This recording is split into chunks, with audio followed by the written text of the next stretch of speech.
بسم اللہ الرحمن الرحیم۔ میں آپ کو اپنی 2 نظمیں سناتا ہوں۔ میں ایکچولی شاعری نہیں کرتا، میں خود کلامی کرتا ہوں۔ جو میرے دل میں آتا ہے یا میری سوچ میں آتا ہے اس کو میں لکھ دیتا ہوں۔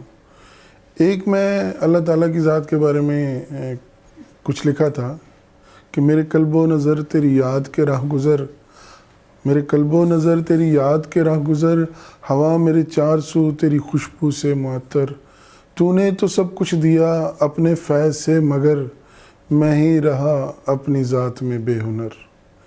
اور دوسری جو ہے وہ ٹف ٹائمز جب لائف میں آتے ہیں تو انسان کی جو امید ہوتی ہے وہ کس طرح ٹوٹتی ہے اور انسان کس طرح اس کے ساتھ فائٹ کرتا ہے۔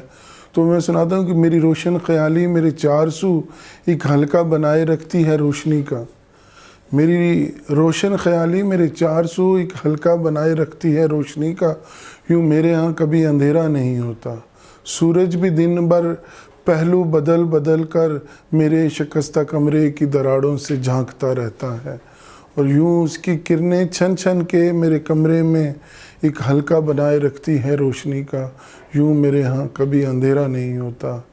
غم سے بوجھل سیاہ راتوں میں، دل پہ گزرتی وارداتوں میں، کھنکھناتی ڈراتی برساتوں میں، جب امید کی شمع بجھنے لگتی ہے تو میں لا تقنطوا من رحمت اللہ کی لو جلا لیتا ہوں، پھر اس کی کرنیں چھن چھن کے میرے کمرے میں ایک حلقہ بنائے رکھتی ہے روشنی کا، یوں میرے ہاں کبھی اندھیرا نہیں ہوتا۔ اور آخر میں ایک شعر کہ تاریکی شب سے مجھے تم ڈرایا نہ کرو، تاریکی شب سے مجھے تم ڈرایا نہ کرو، دیکھتے نہیں ہو ہتھیلی پہ ہے ایک جگنو رکھا ہوا۔